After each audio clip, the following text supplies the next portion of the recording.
Hello, welcome back to the channel. Today, we will dive right into how to manage a membership database in Airtable, your full 2025 guide. First things first, you'll want to log into your Airtable account. If you don't have one, it's super easy and free to sign up. The reason we do this is, well, you need an account to get started. Once you're in, you'll want to create a new base. You can do this by clicking on the Add a Base button and then Start from Scratch.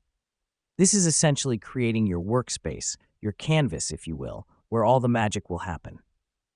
Next up, it's time to name your base. You could name it something like Membership Database. Now that we've done that, let's move on to creating our first table. Click on the plus Add a Table button. This will be your membership list, so name it accordingly. This helps us because a table acts like a sheet in Excel. It's where all your data will be stored. Now, let's define your fields. These are the categories of information you'll be tracking for each member.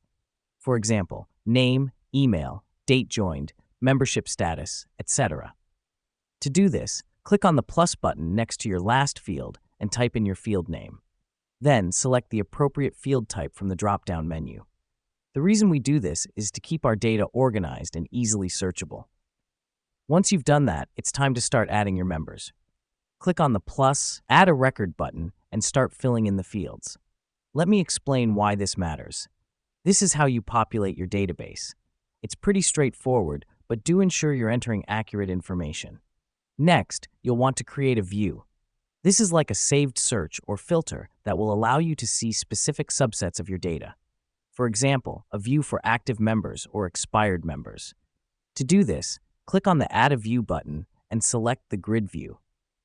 This helps us by creating a visual representation of your data that's easy to understand. Finally, remember to constantly update your database as members join, renew, or leave. Make sure to also utilize Airtable's collaboration features, which allow you to share the database with your team.